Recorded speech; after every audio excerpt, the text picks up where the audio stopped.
The first notes came soft and gentle, like raindrops on a window. Marcus played the opening bars of a piece he had learned years ago, back when he still believed music could be his life. His fingers moved across the keys with a confidence that surprised even him. 3 years without touching a piano, and yet his hands remembered everything. The muscle memory was still there, buried beneath layers of exhaustion and disappointment, waiting for this moment. He started with something familiar, a classical piece by a composer who had been dead for centuries. The melody was sweet and sad at the same time, telling a story without words.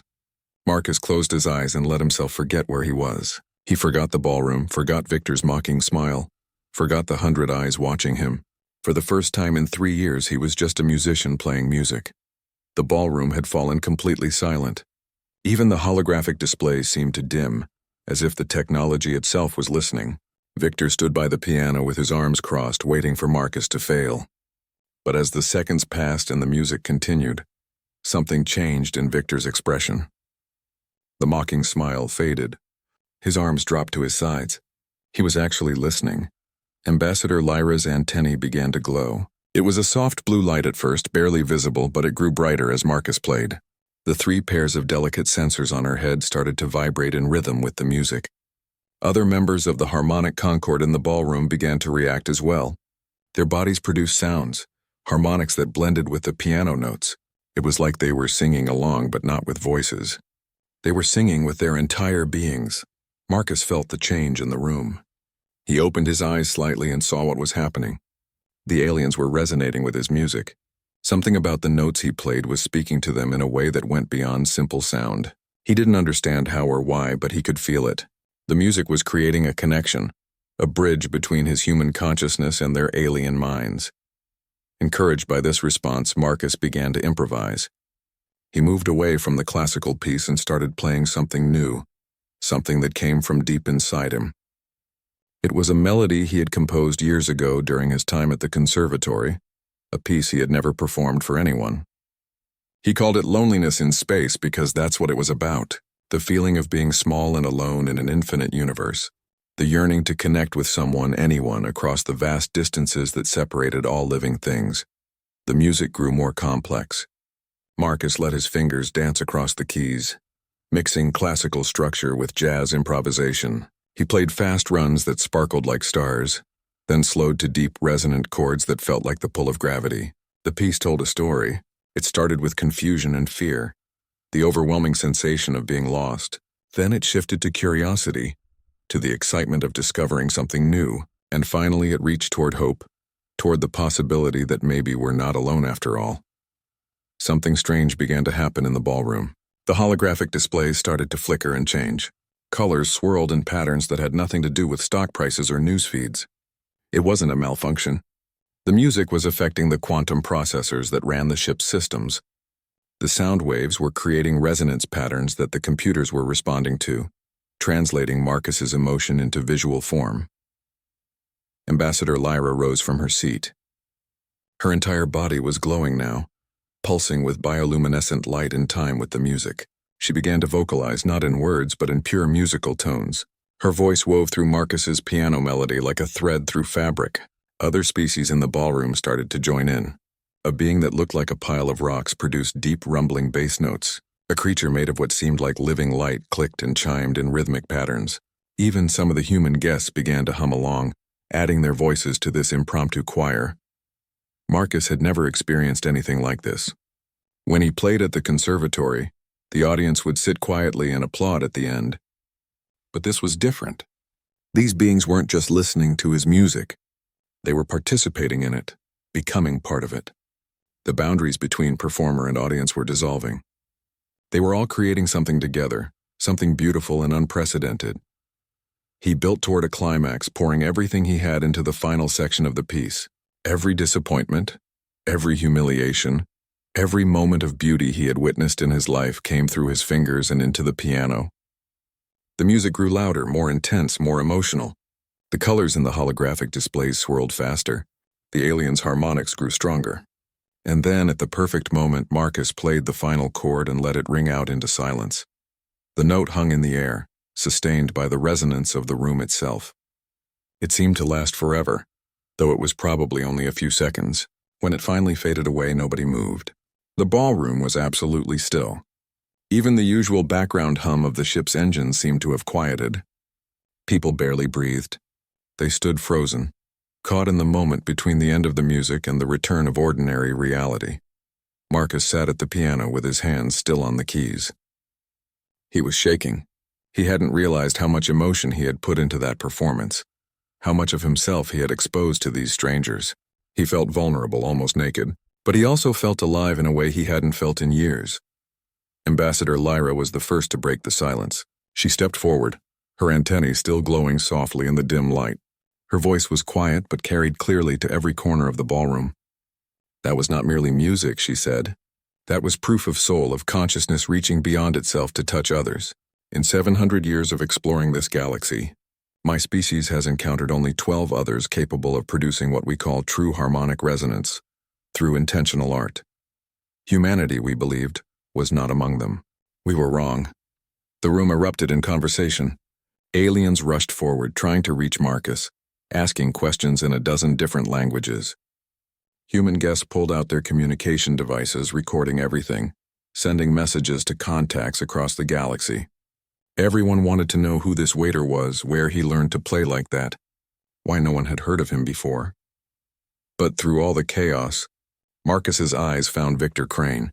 The billionaire stood exactly where he had been before, but he looked like a completely different person. His face had gone pale. His mouth hung slightly open.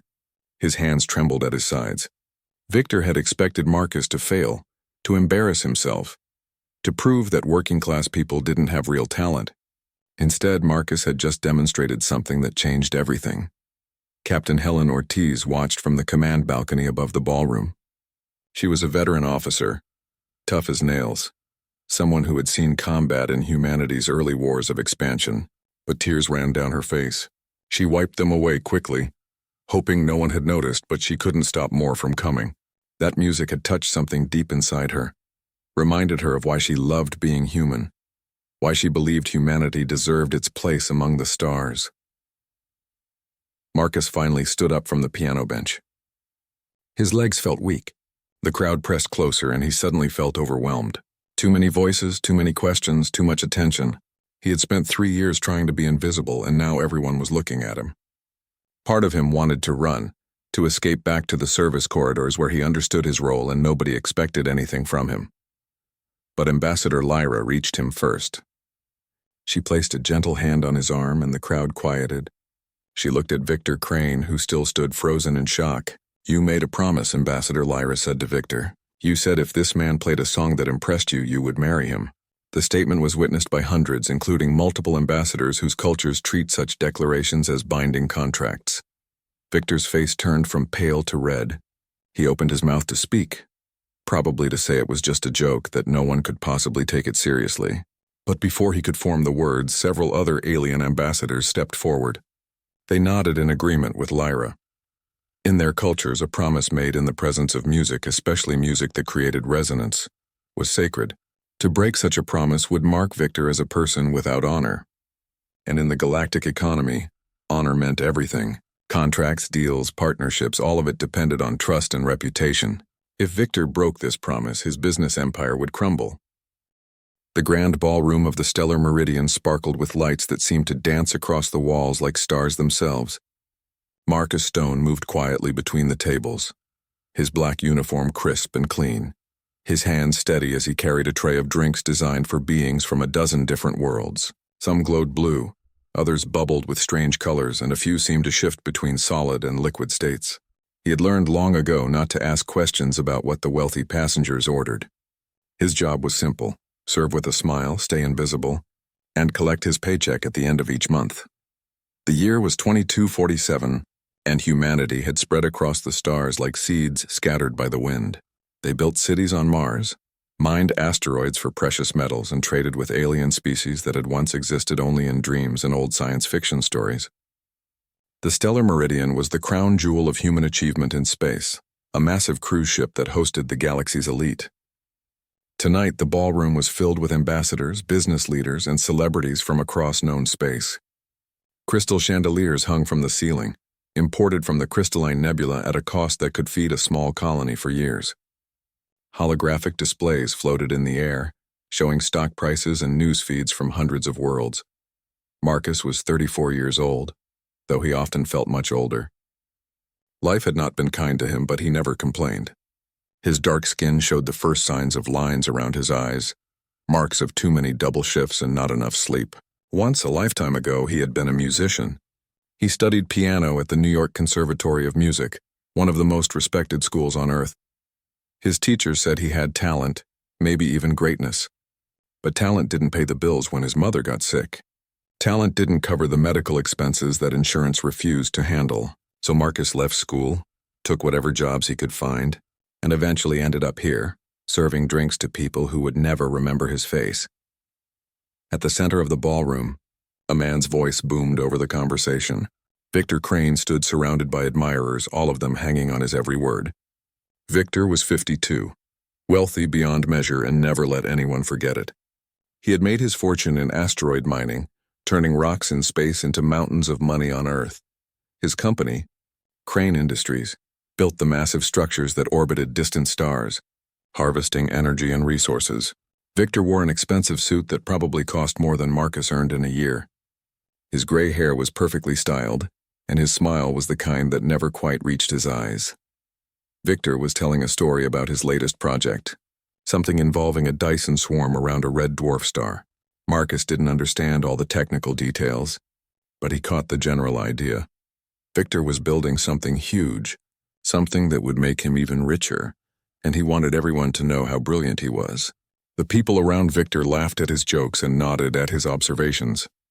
Some of them were probably genuinely impressed. Others were just hoping some of his wealth would rub off on them. Marcus approached the group to refill their glasses. He moved smoothly, a skill developed over 3 years of service work. Don't interrupt the conversation. Don't make eye contact unless spoken to. Be helpful but invisible. These were the unwritten rules of his profession.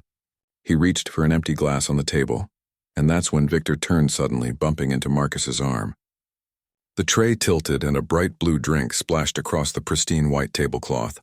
The conversation stopped. Everyone stared. Marcus immediately began apologizing, reaching for a cloth to clean up the mess, but Victor's face had turned red with anger, though Marcus suspected it was mostly for show. Victor wanted an audience, and now he had one. "What kind of incompetent fool are they hiring these days?" Victor said loudly. His voice carried across the ballroom, and nearby conversations died away as people turned to watch. "I've seen better coordination from maintenance robots. How did someone as clumsy as you even get a job on a ship like this? Maybe you should be down in the cargo hold moving boxes instead of up here with civilized people." Marcus kept his face neutral, though inside he felt the familiar burn of humiliation. He had endured worse insults from better people. He continued cleaning, murmuring apologies, hoping this would end quickly. But Victor was just getting started. The billionaire had an audience now, and he was going to put on a show. "Look at him, can't even meet my eyes," Victor continued. "Probably worried I'll report him to management." Which I should. People like this make humanity look bad in front of our galactic neighbors. We're supposed to be showing the galaxy what humans can achieve, and instead we've got waiters who can't carry a tray without spilling. That's when Ambassador Lyra Vex spoke up. She had been sitting quietly at a nearby table, observing the gala with the patient interest of someone who had seen countless such events. Lyra was not human. Her skin was a luminescent blue that seemed to glow softly in the ballroom lights. 3 pairs of delicate antennae rose from her head, trembling slightly as she processed the sounds around her. She was a representative of the Harmonic Concord, an alliance of species known throughout the galaxy for their love of art and music. "Perhaps," Ambassador Lyra said in her soft voice, "the incident was accidental. There is no need for such harsh words over a simple spill. The young man is clearly trying to correct his mistake." Victor turned his attention to her, and Marcus saw something dangerous flash in the billionaire's eyes. "Oh, I see," Victor said with a mocking smile. "The Harmonic Concord wants to defend the help. Tell me, Ambassador, does your species always take the side of incompetence? Is that why you spend all your time making art and music while the rest of us actually build things that matter? Pretty songs don't construct space stations. They don't mine asteroids. They don't feed colonies." The insult hung in the air like poison. Several aliens in the ballroom shifted uncomfortably.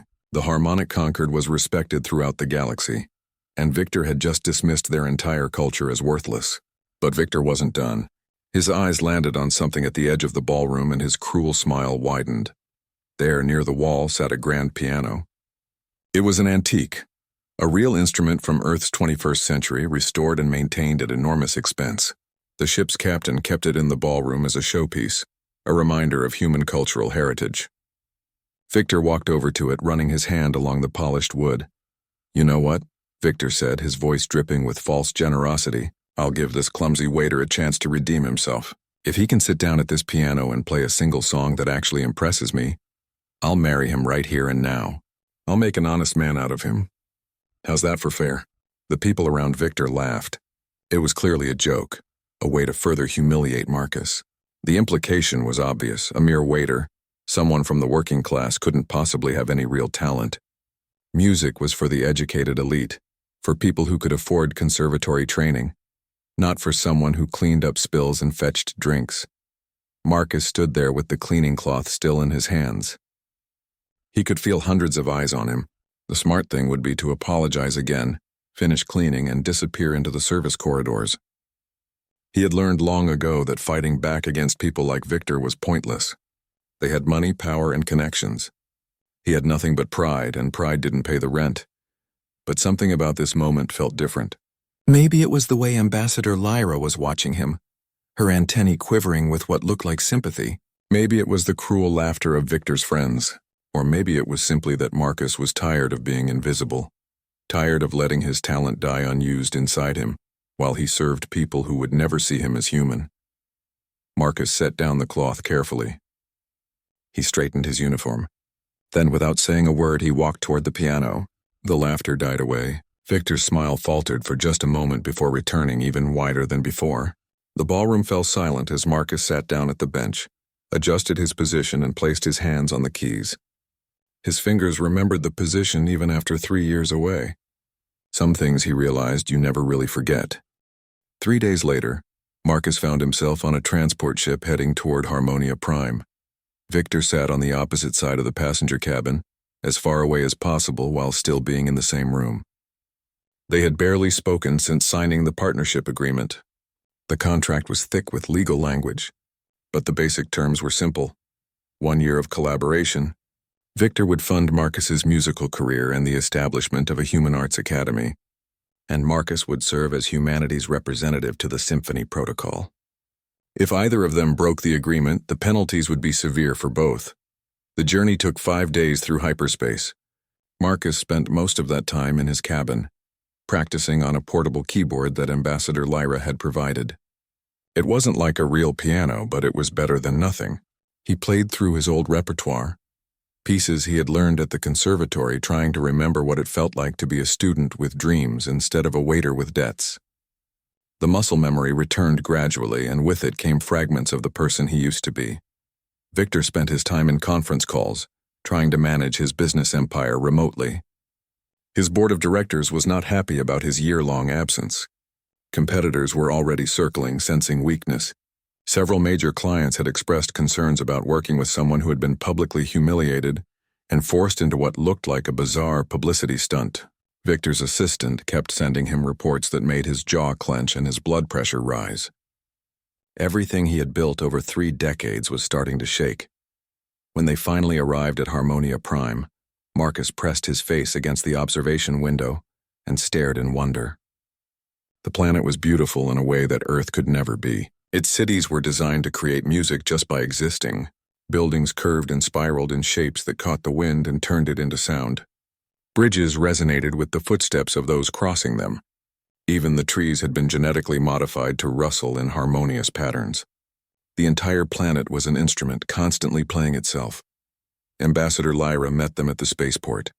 She looked pleased to see them, though Marcus noticed she barely glanced at Victor. She led them through the city to a place called the Resonance Halls, ancient amphitheaters carved into living crystal mountains. The crystals amplified sound in ways that seemed almost magical. Even normal conversation echoed with strange harmonics that made Marcus's chest vibrate. "You will be tested," Ambassador Lyra explained as they walked. We must verify that what happened aboard the stellar Meridian was not a fluke. You must demonstrate your ability to create resonance with representatives from each of the 12 species, already in the symphony protocol. Each species experiences music differently. Some hear with organs like your ears. Others sense vibrations through their skin. Some perceive music as changes in electromagnetic fields. You must find a way to reach all of them. Marcus felt his confidence drain away. On the ship, he had felt like maybe he could do this. But now, faced with the actual challenge, he realized how unprepared he was. He was just a piano player. He knew human music, earth music. How was he supposed to create something that would resonate with beings whose biology and psychology were completely alien to his own? The test chamber was a circular room with perfect acoustics. 12 beings sat around the perimeter, each one representing a different species in the symphony protocol. Marcus recognized a few from the gala. The harmonic concord with their glowing antennae, the rock-like creatures who produced bass tones, the beings made of living light. Others were completely new to him. One looked like a floating cluster of bubbles. Another seemed to be made of shadows that moved independently of any light source. A third was a crystalline structure that pulsed with internal energy. Marcus sat at a piano-like instrument in the center of the room. It was more complex than any piano he had ever seen, with additional keys, pedals, and controls that could produce sounds far beyond normal human hearing. Ambassador Lyra explained that the instrument could generate frequencies from infrasound to ultrasound, from simple mechanical vibrations to quantum fluctuations. He would need to use all of it. Victor watched from an observation gallery above. He had been told he couldn't leave, that he needed to witness this as part of their partnership contract. Part of him hoped Marcus would fail. If Marcus failed, the whole ridiculous arrangement would end and Victor could go back to his normal life. But another part of him, a part he didn't want to acknowledge, was curious. He had heard Marcus play on the ship. The music had been good, really good. Victor didn't know much about music, but he knew quality when he experienced it. Marcus began to play. He started with something safe and technical, trying to hit the right frequencies for each species based on the information Ambassador Lyra had given him. The crystalline beings seemed to appreciate the mathematical precision. But the others barely responded. The bubble creature didn't react at all. The shadow being remained completely still. Marcus could feel himself failing in real time. He pushed harder, trying different combinations, different approaches. He played fast runs and slow melodies, loud crescendos and soft whispers. But nothing worked. The music was technically correct, but emotionally empty. It was like reading a textbook out loud instead of telling a story. After 30 minutes, Ambassador Lyra stopped him. "That is enough for today," she said gently. "You are trying to calculate resonance, but resonance cannot be calculated. It must be felt. Rest and try again tomorrow." Marcus left the chamber feeling crushed. He had failed. Not just failed, but failed badly. He had proven that his performance on the stellar Meridian was exactly what Victor had predicted. A fluke, a one-time thing, nothing special. Victor caught up with him in the hallway. "Well," Victor said, his voice dripping with satisfaction, "I guess we can both go home now. You gave it a shot, but some people just aren't cut out for greatness." "No shame in that." Marcus turned on him, anger flaring hot in his chest. "You'd like that, wouldn't you? You'd love to see me fail so you can go back to your comfortable life and forget this ever happened. But I'm not giving up. I have 1 year, and I'm going to use every day of it. Not for you, not even for humanity, for me. Because I've spent 3 years letting my talent die, and I'm not going to let it die again." He walked away before Victor could respond. That night, Marcus didn't sleep. He couldn't. He kept thinking about what Ambassador Lyra had said. Resonance cannot be calculated. It must be felt.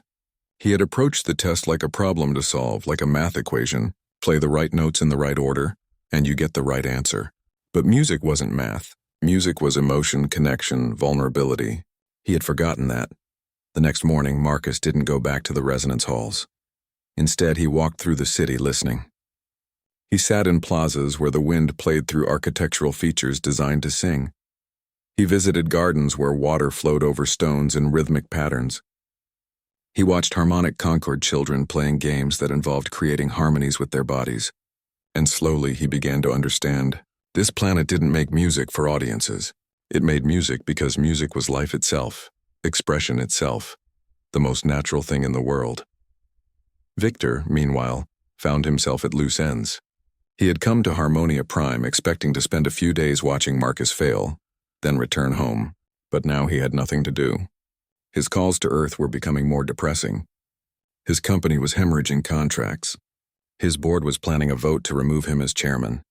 Everything he had worked for was falling apart, and there was nothing he could do about it from billions of miles away.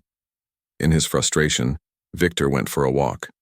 He ended up in a public gallery displaying crystalline art, sculptures that seemed to grow and change based on the sounds around them. He stood in front of one particularly large piece, watching colors pulse through it as people walked by and talked. And for the first time in decades, Victor felt something he couldn't name. Not appreciation exactly, more like curiosity. He wondered how it worked, what made it respond the way it did, whether the mathematics of crystal growth could be applied to his construction projects. He turned to leave and almost bumped into Marcus. They stared at each other awkwardly.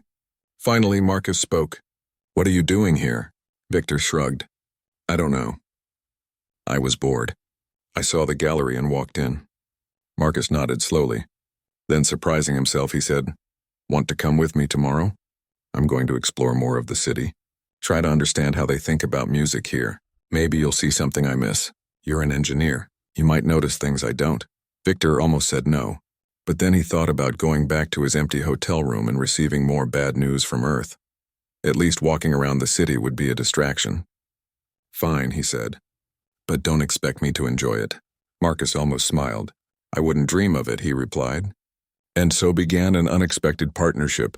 Two men who hated each other forced to work together, slowly discovering that maybe they had more in common than either wanted to admit. Marcus looked at Ambassador Lyra and shook his head slowly. "Please," he said quietly. "I don't want to hold anyone to a foolish promise. I played because I was asked to play, not to trap anyone into marriage. The whole idea is ridiculous. Victor can go back to his life and I'll go back to mine. That's all I want." But Ambassador Lyra's expression remained serious.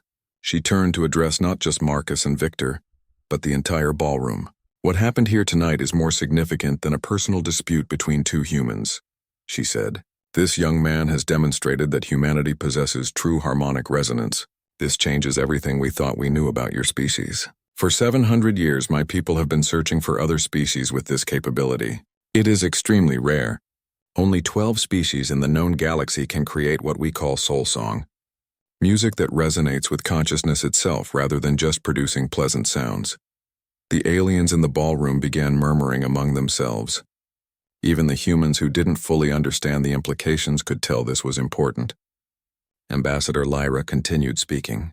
"The Harmonic Concord has been working on a project for 2 centuries. We call it the Symphony Protocol. It is a galaxy-wide communication network, based not on quantum entanglement or hyperspace relays, but on harmonic resonance itself. It allows instantaneous emotional and artistic exchange across any distance. Only species with soul song capability can participate in or benefit from this network." Victor was starting to understand now. His business mind kicked into gear even through his shock. This wasn't just about art and music. This was about access, about opportunity, about markets and connections that could transform human civilization. If humanity could join this symphony protocol, the economic implications would be enormous. But he could also see where this was going, and he didn't like it. However, Ambassador Lyra said, her voice taking on a more somber tone, "There is a problem. We must be convinced that this man's ability is not an anomaly. We need to know that human artistic capability is genuine and widespread, not limited to one talented individual. We need to see that humanity values art and music as much as industry and warfare, and what we witnessed tonight does not fill us with confidence." She gestured to Victor and Marcus. "We saw a wealthy, powerful human mock and belittle a skilled artist. We saw that artist forced into menial labor to survive. We saw one of your own species treat creativity as worthless, something to be ridiculed. This suggests that humanity is not ready for the Symphony Protocol. It suggests you do not understand what truly matters." The weight of her words settled over the ballroom like a heavy blanket. Several human ambassadors and business leaders looked uncomfortable. They realized that Victor's behavior had just potentially cost humanity an incredible opportunity, and Victor himself looked like he wanted the floor to open up and swallow him. Everything he had built, his entire empire, was based on his reputation. Now in one evening, He had managed to become the man who insulted an alien ambassador and potentially blocked humanity from joining an important galactic institution. Ambassador Lyra raised her hand for silence. But, she said, perhaps there is a way forward. Your promise of marriage, while crude and mocking in intent, could be reframed as something meaningful. Not a romantic marriage, of course, but a symbolic union. A partnership that represents the joining of humanity's industrial power with its artistic soul. She looked directly at Victor. You would become this man's patron, funding his musical career and helping to establish human artistic institutions across the galaxy. In return, he would serve as humanity's first ambassador of resonance, working with the Harmonic Concord to bring other human artists into the galactic community. This arrangement would last one standard galactic year. After that, both of you would be free to go your separate ways. But during that year, you would need to work together, travel together, and present a united front showing that humanity can balance commerce with creativity. Marcus felt his stomach drop. A year working with Victor, the man who had just humiliated him in front of hundreds of people? The idea made him sick. But before he could object, Captain Ortiz's voice came over the ballroom's communication system.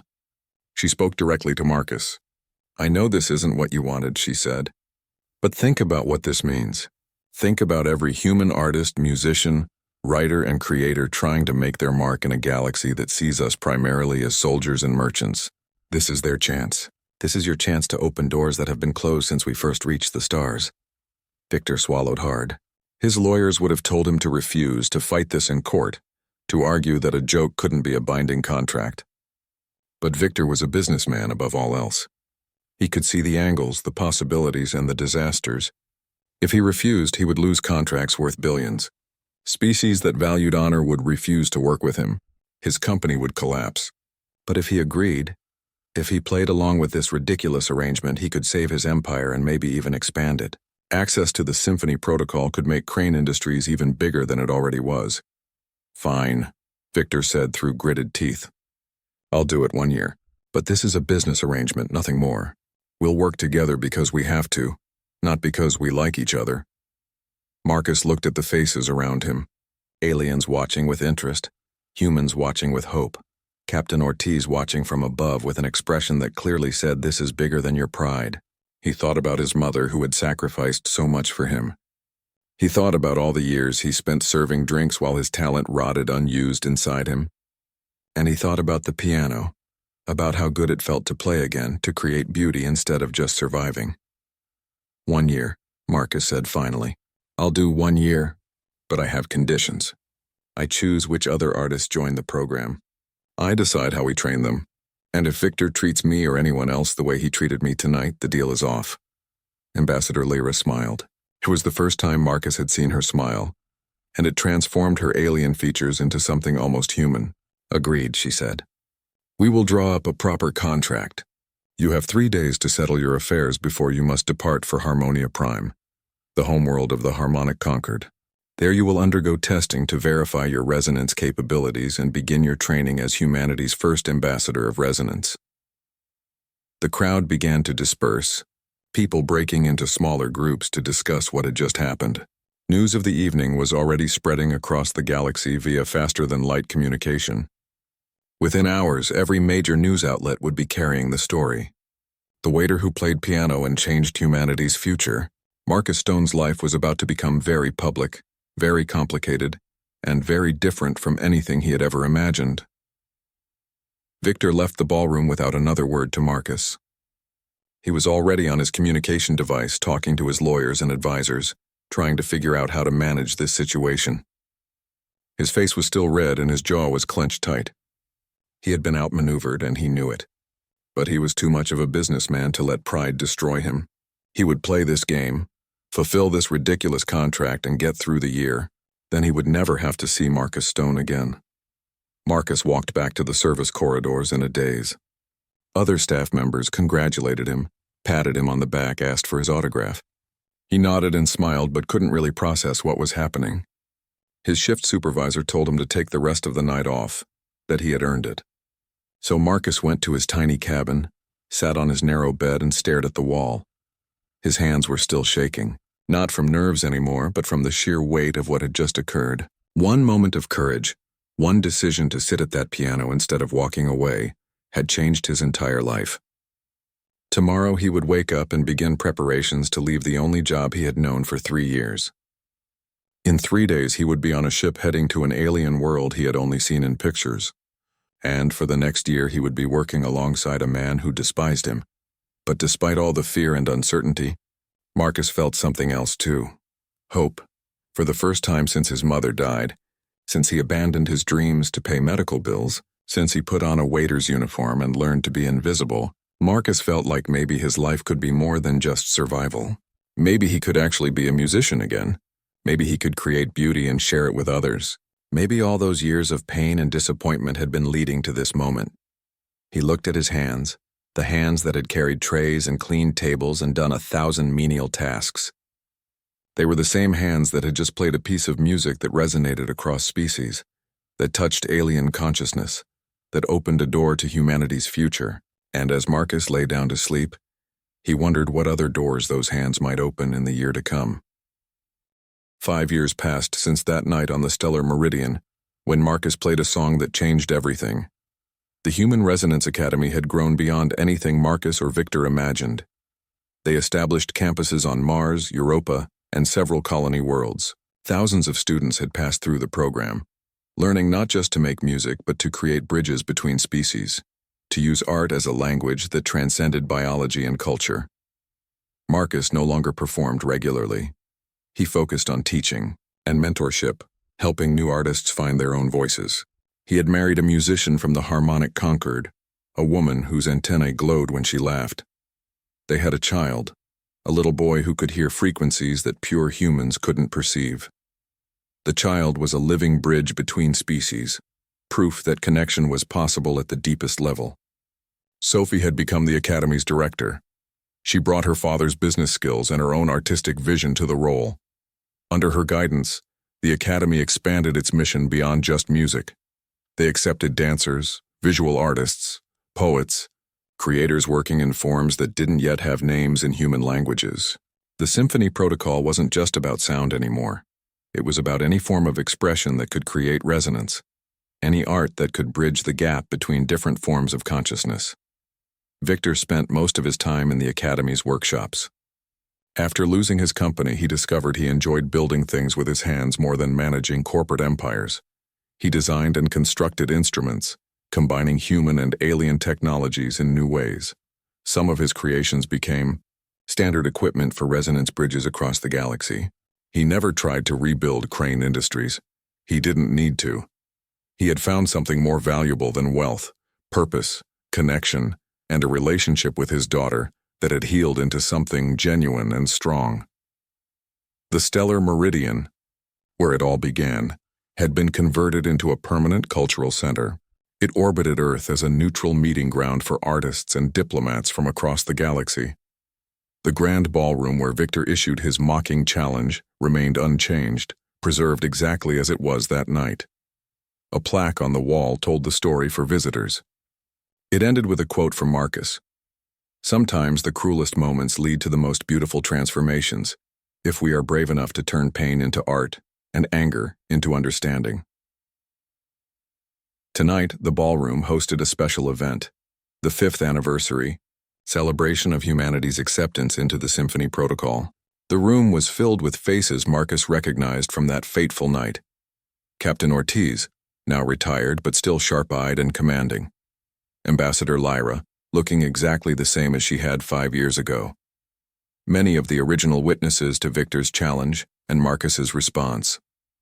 Also present were dozens of Academy graduates now serving as resonance bridges across the galaxy, and representatives from species that had joined the protocol since humanity opened the door. Captain Ortiz gave a speech about how one moment of cruelty and one moment of courage had rippled outward to change the fate of an entire species.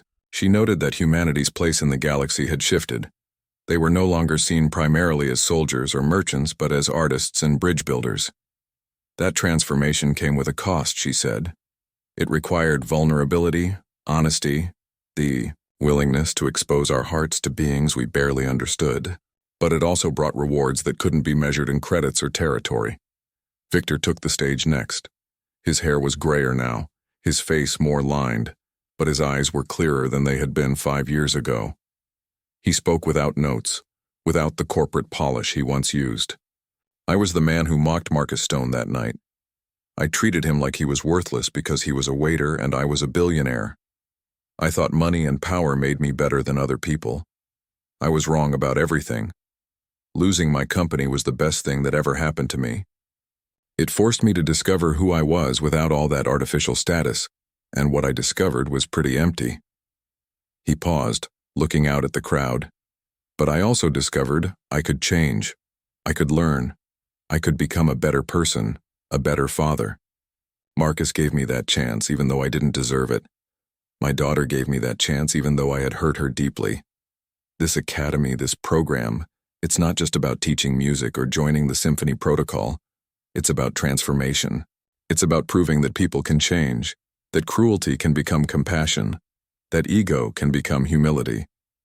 If an arrogant old fool like me can learn to be human again, anyone can. He announced a major gift to the academy, using the last of his personal fortune. A full scholarship fund ensuring students from poor backgrounds could attend for free, that no one would have to choose between survival and art the way Marcus once did. The crowd applauded, but Victor waved them quiet. Don't thank me. Thank Marcus for having the courage to sit at that piano. Thank Sophie for having the courage to forgive her father. Thank every artist who risks rejection and humiliation to share their heart with others. They're the real heroes. The celebration culminated in a performance at the same grand piano where Marcus had played 5 years ago. The piano had been modified now, equipped with resonance technology that could broadcast performances across the galaxy in real time, through the symphony protocol. Marcus sat at the bench, older and more peaceful than he had been that night. His son sat on his lap, tiny hands resting on the keys next to his father's. Marcus played a new composition, something he had been working on for years. He called it Unity in Discord. It incorporated musical elements from every species in the symphony protocol, plus several that weren't members yet but were considering joining. The piece was deliberately imperfect. There were moments where harmonies clashed, where rhythms didn't align, where different musical traditions seemed to fight rather than blend. But that was the point. True harmony wasn't everyone playing the same notes. It was creating space for every voice, even when those voices disagreed, even when the result was messy and strange and unlike anything that had come before. His son added random notes, hitting keys with the enthusiasm of a child who didn't know or care about rules. Marcus incorporated those notes into the piece, showing that even chaos could be beautiful, that the unexpected could enhance rather than destroy. The music asked a question rather than providing an answer. It ended with a phrase that hung in the air like an invitation. What comes next? The crowd erupted in applause, but it was different from normal applause. It included clicking mandibles, resonating crystals, bioluminescent pulses, and sounds humans couldn't even name. Every species present was expressing appreciation in their own way, creating a chaotic symphony of approval that was somehow more moving than any organized ovation could be. Later, as the celebration wound down, Marcus and Victor stood together at the observation window, looking out at Earth below. They had come full circle, back to where it all started. Victor broke the silence first. Do you ever regret it? Sitting at that piano accepting my ridiculous challenge, Marcus considered the question. Every day I regret having to leave my mother to pay her medical bills.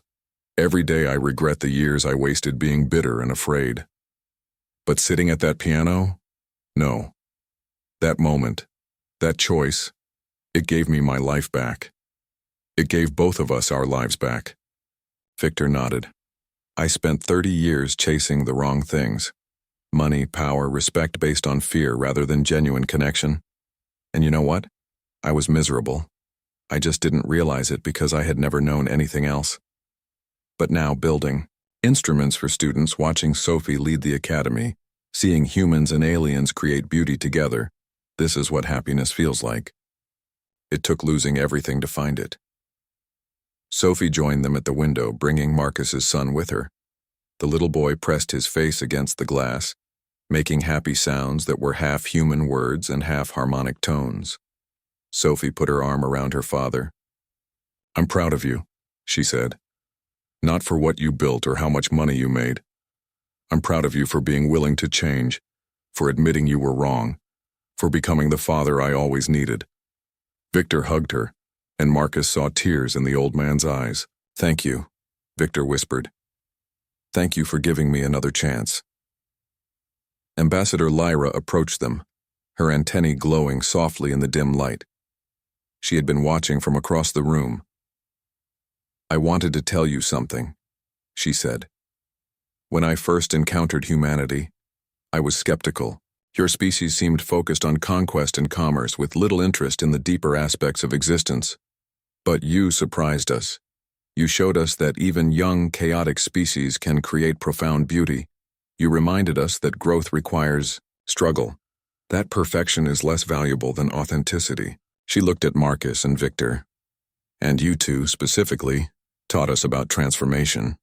We had begun to believe that species were fixed, that cultures couldn't really change their fundamental nature.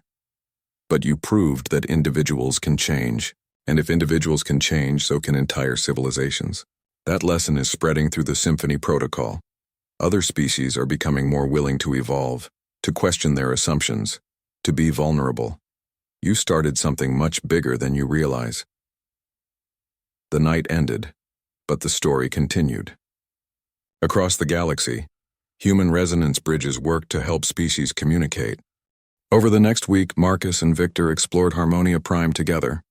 It was awkward at first, both of them walking in silence, avoiding eye contact. But gradually, as they witnessed more of the planet's wonders, they began to talk. Not about personal things, not about their past conflict, but about what they saw. Victor pointed out architectural features that impressed him, the engineering required to make buildings sing. Marcus explained musical concepts, how different frequencies affected mood and perception. They were teaching each other without really meaning to. One afternoon, they visited a meditation garden where beings from the species called cloud singers gathered. These creatures looked like wisps of colored smoke, constantly shifting and changing shape. They communicated through emotional frequencies rather than words. Being near them was strange. Marcus felt his mood shifting based on their proximity. Happiness bleeding into sadness, bleeding into curiosity. It was unsettling but also fascinating. Victor asked one of the Harmonic Concord guides how the cloud singers experienced music. The guide explained that for them, music wasn't separate from emotion. They heard feelings directly, experienced them as colors and textures and temperatures. A happy song wasn't something that made them happy. It was happiness itself made audible. Victor struggled to understand this, his engineering mind wanting clear definitions and measurable quantities. But Marcus understood immediately. That's what he had been doing wrong in his first test.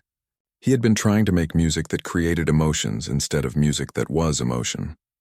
That evening, as they sat in a cafe eating food adapted for human biochemistry, Victor said something unexpected.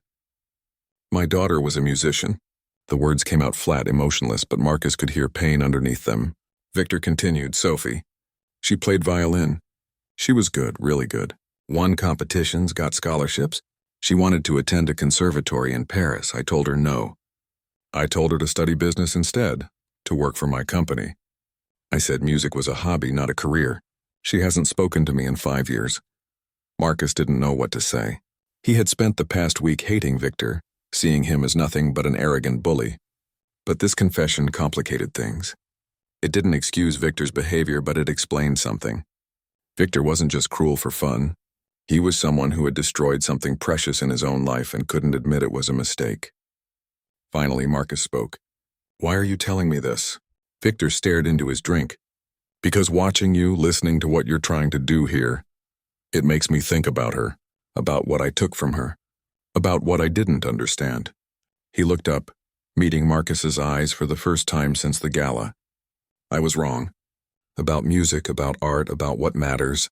I still don't fully understand it, but I know I was wrong. And I'm sorry. For what I said to you that night, for how I treated you. You didn't deserve that." The apology hung between them. Marcus wanted to accept it, to move past the anger he had been carrying. But he also knew that words were easy. Real change was hard. Still, it was a start. "Thank you," Marcus said quietly. "That means something." Victor nodded and changed the subject, asking about Marcus's plan for the second test. But something had shifted between them.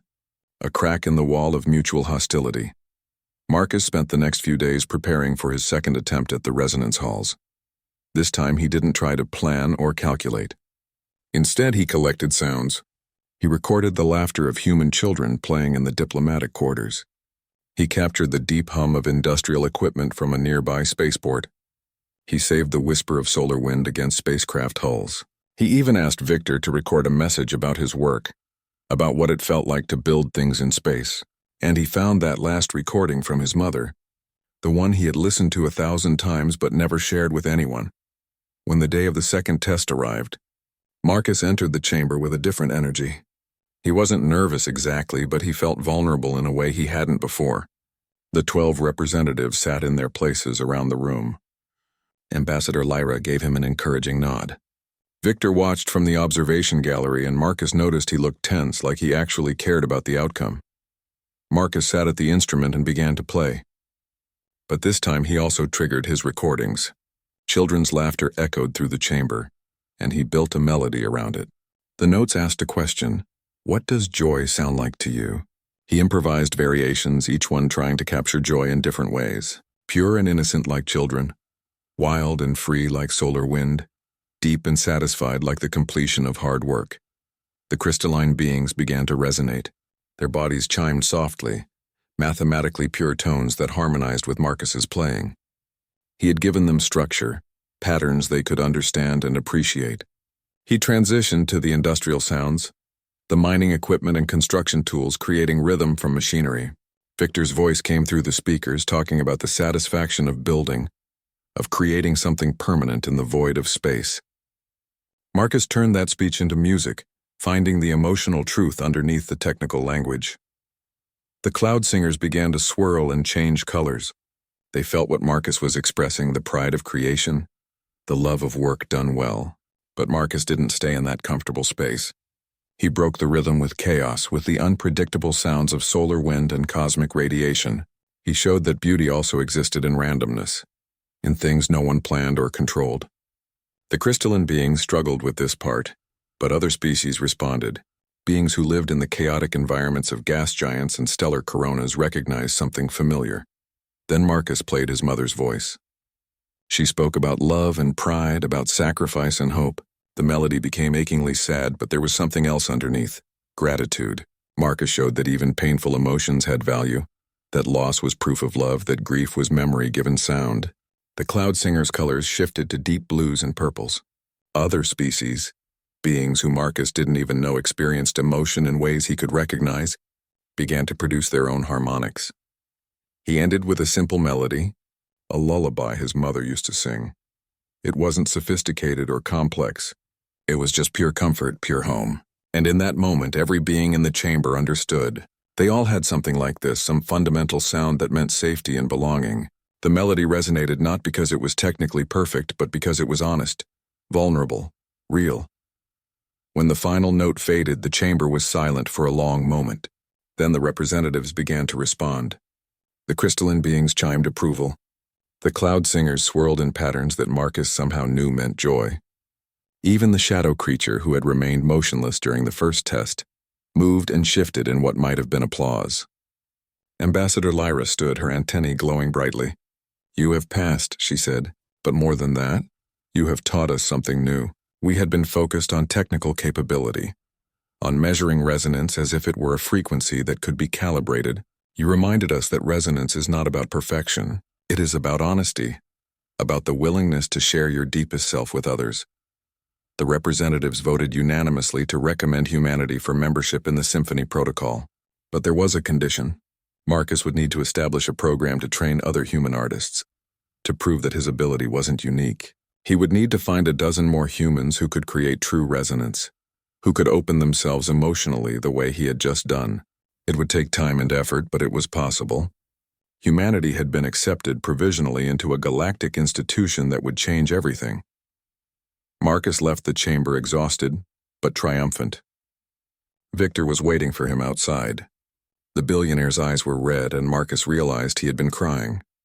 Victor grabbed Marcus's shoulder, not roughly, but with genuine emotion. "That was your mother?" Marcus nodded.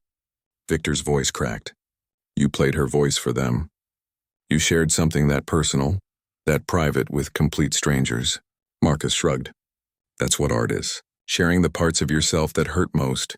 Because those are the parts everyone understands. We all lose people we love. We all carry that pain. Making it into music doesn't erase it, but it makes it mean something." Victor looked away. "I need to call Sophie," he said. "I need to apologize to her for real, not just in my head. I need to tell her I was wrong, that I didn't understand what music meant to her, but I'm starting to now." "Will you help me?" Marcus was surprised by the request. "Help you how?" Victor gestured vaguely. "I don't know. Maybe play something. Maybe just be there so she knows this isn't just me trying to manipulate her. She needs to see that I've changed, that I'm trying to change." Marcus thought about it.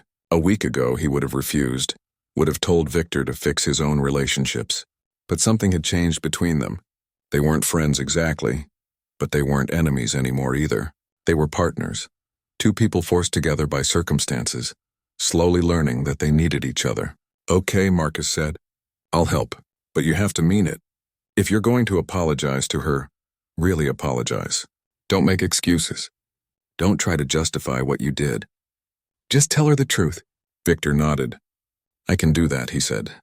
Then with a slight smile he added, "Or at least I'll try." Marcus and Victor returned to human space 2 months after leaving. They came back as different people than they had been. The news of humanity's acceptance into the Symphony Protocol had spread across the galaxy, and they were treated like heroes. Politicians wanted to meet them. Business leaders wanted partnerships, and media outlets begged for interviews. But Marcus and Victor had a more important mission. They needed to build the Human Resonance Academy and find artists who could create true soul song. Victor donated one of his properties on Luna, a series of old mining facilities that had been decommissioned years ago. The irony wasn't lost on anyone. Industrial spaces, places designed for extracting resources from dead rock, were being transformed into centers of art and beauty. Victor hired contractors to renovate the facilities, installing practice rooms, performance halls, and living quarters. He poured money into the project, more money than was probably necessary, but he had something to prove. To the galaxy, to his daughter, to himself, Marcus designed the curriculum and began the search for students. He held auditions in cities across Earth, Mars, and the colony worlds. Thousands of people applied, and Marcus listened to every single one, but he quickly learned that technical skill wasn't enough. Many of the applicants were brilliant musicians who could play difficult pieces perfectly. But when Marcus asked them to improvise, to create something spontaneous and personal, they froze. They had been trained to follow rules, to play what was written on the page, not to expose their emotions to strangers. The best candidates came from unexpected places. A street musician in Delhi who played devotional songs for coins and blessings. A blues singer in Chicago who had never taken a formal lesson, but could make a room full of strangers cry. A young composer on Mars who created music from the sounds of dust storms and terraforming machinery. A jazz pianist in New Orleans whose improvisations felt like conversations with the universe itself. These were people who made music not because they studied it, but because they needed it, because it was how they processed their lives.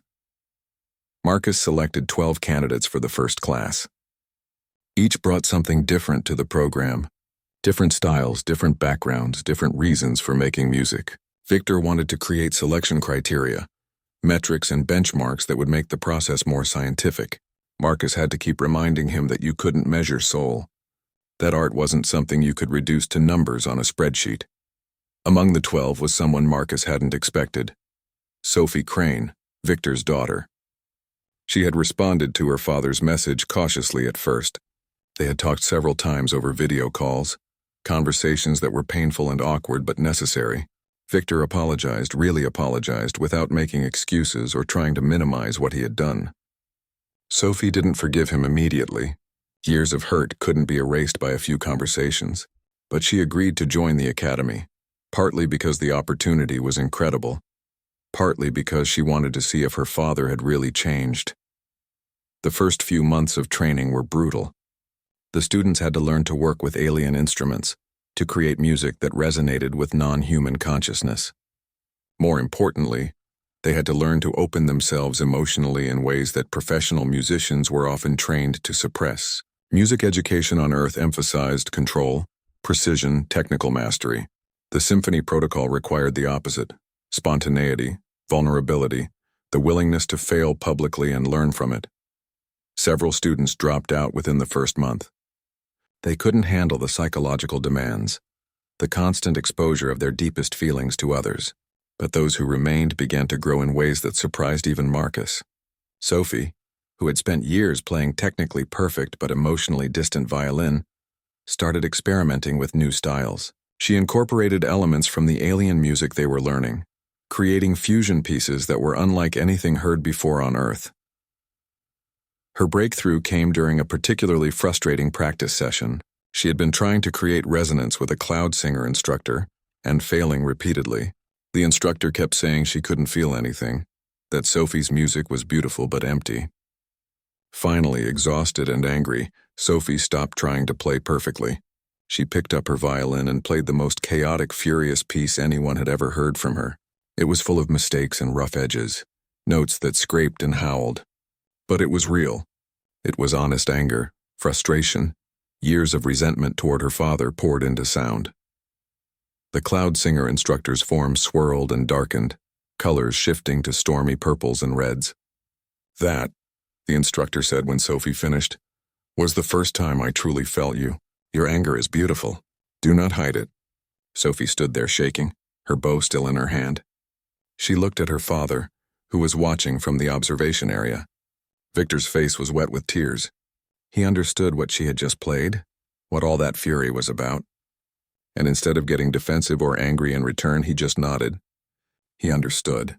He deserved it. Marcus struggled with his own role as teacher and administrator. He was used to being the performer, the one creating music. Now he had to guide others to their own breakthroughs, even when their approaches were completely different from his. It was harder than he expected. He had to learn patience, had to accept that not everyone would learn the same way he did, or create the same kind of music. His relationship with Victor had evolved into something neither of them knew how to name. They weren't friends exactly, but they worked well together. Victor handled the business and logistics. Marcus handled the artistic side.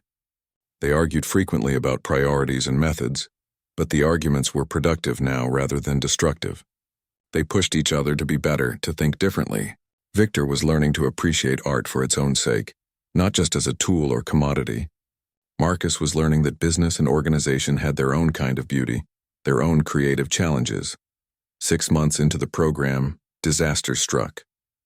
One of the students, a talented composer named Kevin Liu, had a mental breakdown during a resonance session with an alien instructor.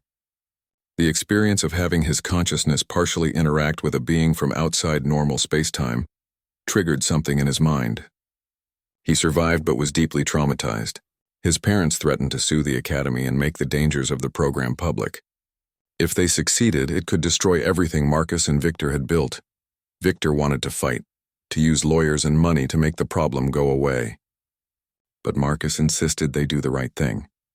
They visited Kevin and his family, apologized genuinely, and took full responsibility. They admitted they had moved too fast, that they hadn't put proper safety measures in place.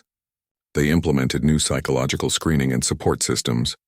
More importantly, they admitted their mistakes publicly in front of the media and the other students. It was a humbling moment for both men. Victor had built his career on appearing infallible, on never admitting weakness. Now he stood in front of cameras and said he had made mistakes, that student safety mattered more than the academy's reputation. Marcus realized that leadership sometimes meant accepting blame, even when you didn't know how to prevent the problem. That being in charge meant being responsible for everything that went wrong. The media response was mixed. Some praised their honesty. Others criticized their incompetence. Kevin's parents accepted their apology and dropped the lawsuit, but the damage was done. Public opinion had turned skeptical about the symphony protocol and the academy. Several governments questioned whether humanity should continue with the program at all. The remaining students worried about their safety and their futures. Marcus called a meeting with all the students. He was honest with them. The program was in trouble, They might not graduate, might not become resonance ambassadors, but the training they had received, the growth they had experienced, that was real and valuable regardless of what happened next. He gave them all the option to leave with no penalty. Several students considered it, but in the end, all 8 remained. They had come too far to give up now. Sophie spoke up during that meeting.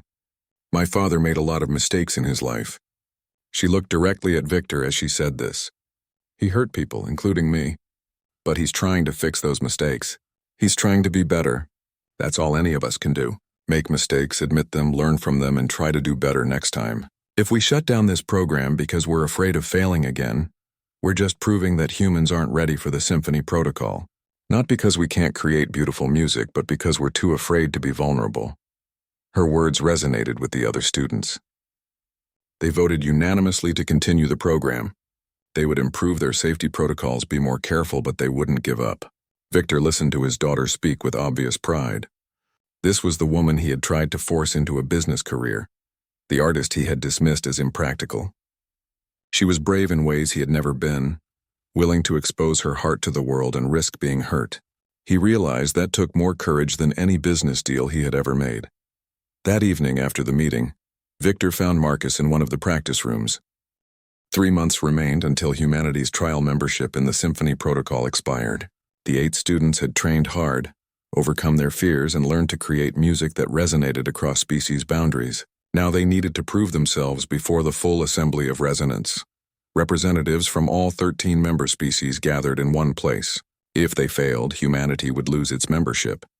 If they succeeded, humans would become permanent members of one of the galaxy's most important cultural institutions. Marcus decided they wouldn't perform as individuals. Instead, they would create a single collaborative piece, a musical narrative that told the story of humanity's journey to the stars. It was risky. If any one performer failed, the entire demonstration could collapse. But Marcus believed humanity's strength lay in cooperation, in the ability to work together and create something greater than the sum of individual parts. While the students prepared, Victor received devastating news. His business empire was falling apart. Competitors had exploited his absence to steal clients and undercut contracts. His board of directors was planning to vote him out as chairman. Everything he had built over 3 decades was crumbling. His assistant sent him financial projections that made Victor's blood run cold. Within 6 months, Crane Industries might not exist. Victor called an emergency meeting with Marcus. He was ready to leave the academy, to rush back to Earth and fight for his company. But when he explained the situation, something unexpected happened. He broke down. For the first time since Marcus had known him, Victor showed complete vulnerability. His voice cracked as he spoke. I spent my whole life building that company. It was everything to me. And now it's dying and I can't stop it. But the worst part is, I'm not sure I even care anymore. I've learned more in the past year than in the previous 30. I've reconnected with my daughter. I've discovered that there's more to life than balance sheets and profit margins. Maybe losing everything was what I needed. Marcus sat quietly, letting Victor talk. He remembered his own experience of losing everything, of having his dreams die and having to start over. He told Victor about that time, about how losing his music career felt like losing his identity. But he also explained how rebuilding from nothing taught him who he really was, not who he thought he should be. Sometimes, Marcus said, we need to lose everything to find what matters. Sophie joined them, having overheard the conversation. She sat next to her father and took his hand. For the first time in years, she held his hand like she used to when she was a little girl. I'm proud of you, she said quietly. Not for what you built, not for your money or success. I'm proud of you for being willing to change, for admitting you were wrong, for trying to be a better person. That takes more courage than anything else. Victor looked at his daughter with tears in his eyes. I don't know who I am without my company. Sophie smiled sadly. That's exactly the point. You need to figure that out. Not Victor Crane the billionaire, not Victor Crane the chairman. Just Victor, the man, the father, the person. Marcus added, and you don't have to figure it out alone. Stay with us. Help us prepare for the assembly. Whatever happens with your company will happen whether you're here or not. But here you can actually make a difference in a way that matters. So Victor stayed. He threw himself into helping the students prepare, not as a businessman but as a supporter, He built custom instrument stands, managed logistics, and even agreed to participate in the performance. Marcus had an idea. Victor would play percussion, keeping the beat that held the entire piece together. It was simple work, nothing technically impressive, but it was essential. Without a solid foundation, the entire structure would collapse. The assembly of resonance convened on a neutral station at the edge of harmonic concord space. The station itself was a masterpiece, a structure that resonated with the combined frequencies of all the species it hosted. When Marcus and his students arrived, they were overwhelmed by the sheer scale of the event. Thousands of beings had gathered to watch humanity's demonstration. Some were curious, others skeptical, a few openly hostile. The performance stage was circular with positions for each of the 9 performers, 8 students and Victor. Sophie on violin, a singer at a vocalization matrix, a street musician with traditional instruments, the Martian teenager at a synthesizer, and 4 others with various combinations of human and alien technology. Marcus stood at the center, not to perform but to conduct, to guide their collaboration. And Victor, in his simple black clothes, sat at a drum made from recycled materials from his own mining operations. Before they began, Marcus looked at each of his students. He saw their fear and their hope. He saw people who had worked harder than they ever thought possible, who had opened themselves emotionally in ways that terrified them. He was proud of them, not because they were perfect, but because they were brave. He gave them a slight nod, and they nodded back. Then he looked at Victor, who was gripping his drumstick so tight his knuckles were white. Marcus smiled. Just keep the beat. Everything else builds on that. Victor began with a simple rhythm, steady as a heartbeat. The sound echoed through the station's resonance systems, amplified and enriched. One by one, the others joined in. Sophie's violin sang of loneliness and hope.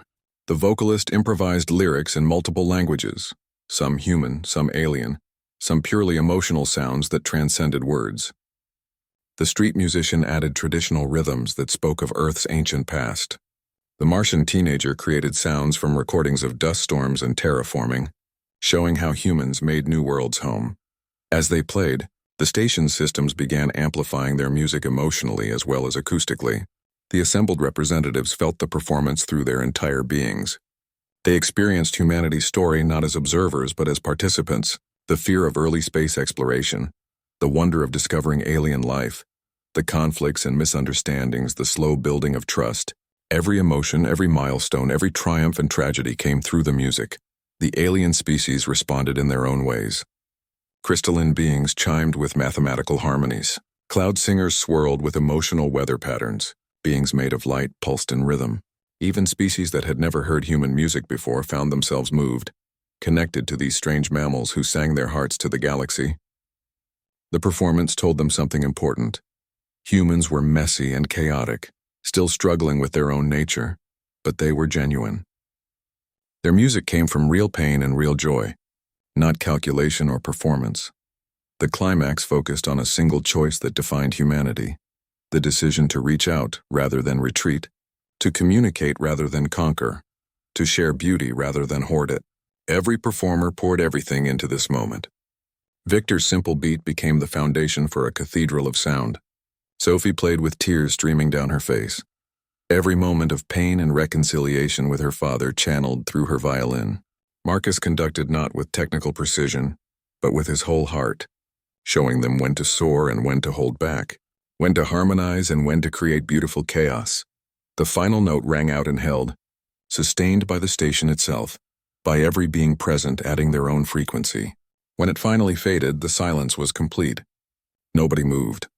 The moment stretched, crystalline and perfect between the end of music and the return of ordinary reality. Then Ambassador Lyra rose to her feet. Her voice carried clearly to every corner of the massive hall. What we have witnessed tonight is not simply music. It is transformation. It is proof that consciousness can reach beyond itself, beyond species, beyond understanding, to touch others in ways that words cannot. She turned to address all the assembled representatives. Humanity has demonstrated true harmonic resonance, but more importantly, they have shown us something we had forgotten. Most of our species achieved harmony long ago. We are stable, ancient, comfortable in our understanding. Humans are young, still struggling with themselves, still learning what they are and what they can become. They bring chaos to our order, but it is beautiful chaos. It is the chaos of growth, of change, of life still becoming. The assembly voted. One by one, representatives from each species indicated their support. Even those who had been skeptical, even those who had openly opposed human membership voted yes. The decision was unanimous. Humanity was accepted as a full member of the Symphony Protocol, but with a special designation, resonance bridges. Humans would specialize in helping species who struggled to communicate with each other, using music and art to build understanding across impossible divides. After the ceremony, Marcus and Victor stood together looking out at the stars through the station's observation deck. Neither spoke for a long time. Finally, Victor broke the silence. I got a message from my board. They voted me out. Crane Industries is no longer mine. Marcus glanced at him. How do you feel? Victor considered the question. Lighter, he said eventually. Free, scared, but also excited. I don't know what comes next, and that's terrifying, but it's also the most alive I've felt in years. Marcus smiled. That's how I felt when I sat at that piano on the stellar meridian. Like I didn't know what would happen, but I knew I had to find out. Victor nodded slowly.